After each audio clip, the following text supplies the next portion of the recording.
All right, so I'm gonna be doing the valve cover gasket like I said on this Civic because of this leak right here, and it's probably leaking somewhere else, so I'm just gonna do the whole thing. And when you do one thing, even if it's just leaking from here, do the whole thing. It's probably leaking somewhere else too. So to get to that, we have to undo this line here, undo this right here, and it looks like I just undo the bolts around anything that's basically in the way. I'm not gonna unplug anything unless I get to that point where I have to unplug it. For the most part, it looks like the only ones that are in the way are these lines here and the coil pack connectors there, but I feel like once this cover comes off, I can just pull them this way so I don't have to unplug it. And then we'll go from there. Worst case scenario, unplug it, whatever. So let's do that. So first things, undo this, pops right out. This guy over here, that's a K24 valve cover, and these are all 10s. So you're gonna wanna undo pretty much everything. So to get to this bolt, we need to take that off, so I might as well pull it all out. I am gonna take off these just because you have to. And everything's a 10, so easy enough with the stubby. Let's get it going.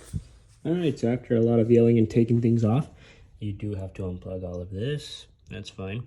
You also have to take this out so that you can take this off. Otherwise, it will not want to come out. I'm sure I needed to move this to get it out. I'm definitely going to need to move it to put it back in. And of course, trying to take off the intake box to have more room, that does not come off, as you can see by the rubber burning on the side there. And yes, I did do it by hand before impacting it. And no, it does not want to come off. It does not want to comply. So, no worries. We're just going to go ahead and clean this up and get to working on the other one. So just take off the old one. I did get some RVT because that blue felt. Oh God, this thing is so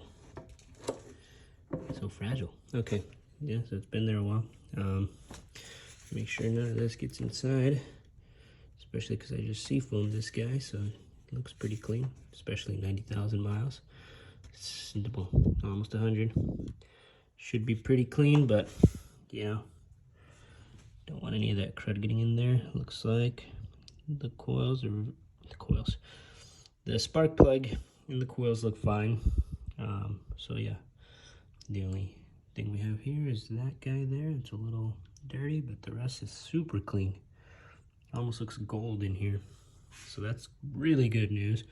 Just a leak from the top, so we're good to go. Also, one thing, these bolts don't come out all the way, so how am I supposed to replace this? Well, they don't come out all the way yet. I'm gonna try to figure that out because it looks like they stop right there for whatever reason. I don't want to keep going. So we'll see if I need pliers or something to get that out. For the most part, it looks like that's as far as it goes. That's as far as it goes, unless I need to pull the whole thing out. We'll see. I'll figure it out. I'm pretty sure I have to yank them all out because it looks like that's what that does, is hold that one in place. But then I wonder how it holds it in place. Regardless, I'll figure that out. That's the next step. Also, putting it back in, I'm gonna have to take off this plastic cover because it doesn't really want to, wiggle in there. So yeah, we'll see. Regardless of the fact it's going in, there's nothing this car can do about it. Okay, so yeah, just kind of angles out this way, and if I could take off the intake, I would. Doesn't want to comply, so it's fine. Just gonna move this guy out of the way. Nope, okay, you're gonna stay there, sounds good. Was also in the way when I was trying to get it out. But yeah, okay, we'll get doing that. I'll get my plastic scraper, scrape off all the excess RVT, Honda Bond is what I call it. I got that. Should work. It's for oil. So we'll be all right. Cool. Okay, so the bolts don't come out all the way when you're taking this off. For the D17, don't know the exact model, can't really see down there. We'll check it later. For the D17, this comes off and then you have to cut it off. You have to cut it off and then the metal piece will just fall right out.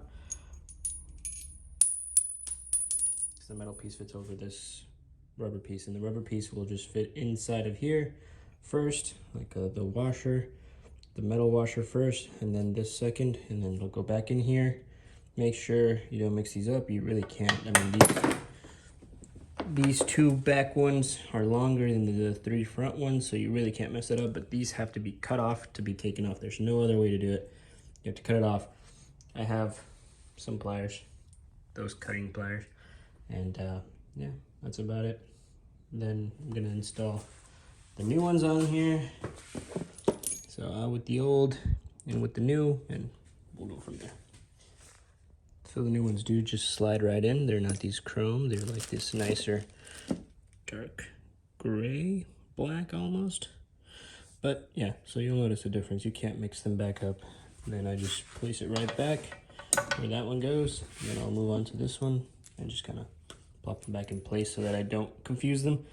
And once I got that, you just push them in, press them in, and they're pretty much pressured in there, and then you're good to go. But they'll be even better seated once, you know, you torque it down. I'll find the torque spec somewhere, but I'm mostly likely gonna go the Ugga Dugga route, but I'm gonna do everything else by hand. By hand, and then little Ugga Dugga. All right, so you just start from the back over here, work your way in, and you should be able to make this fit really well.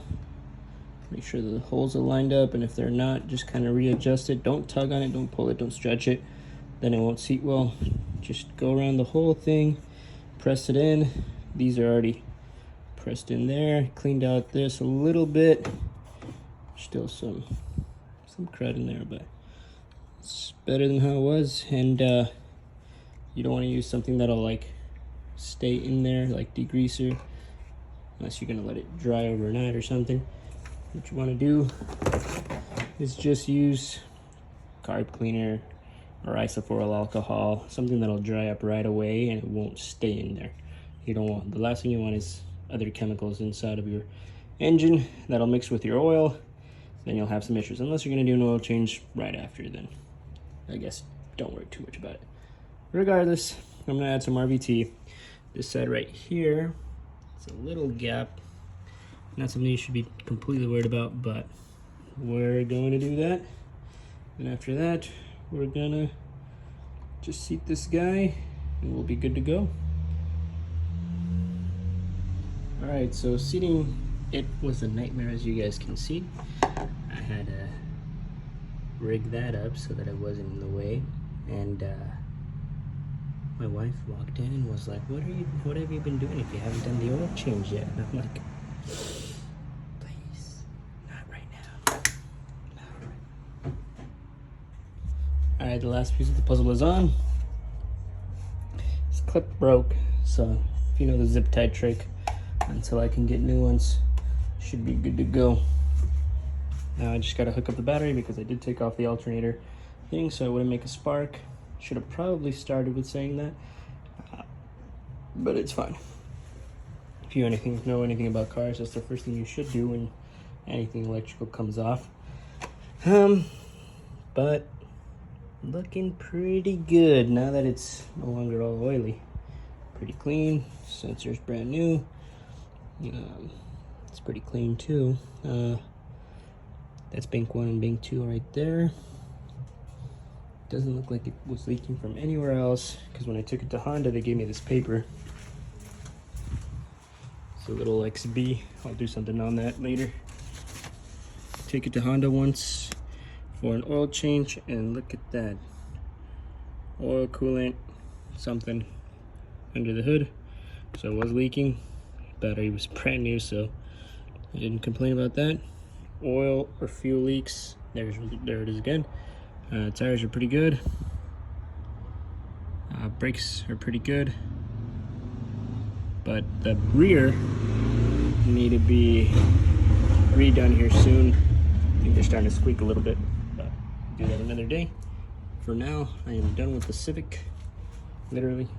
It's gonna do an oil change on it, but it was still brand new, even after the seafoam. So I'll let it burn all that stuff for another week or two, and then I'll change the oil. Here's the little thingy that broke on the coil packs, and no matter how careful you are, they will snap off. That's the first time it had it happen to me, because on K-Series they don't really break, but I guess K-Series you're no stranger to that either. Everything buttoned up, double checked everything. Last thing is the battery. So we're gonna hook up the battery and then we will be done. But that's it for the video, guys. Hope you guys enjoyed, and sorry for not really recording too much, but I will record other things, so keep with me. I'm trying to make more content. I'm trying to get back into this YouTube game before my daughter's born, so we'll see how this goes. So yeah, that's it for the video, guys, and I'll catch you guys next time.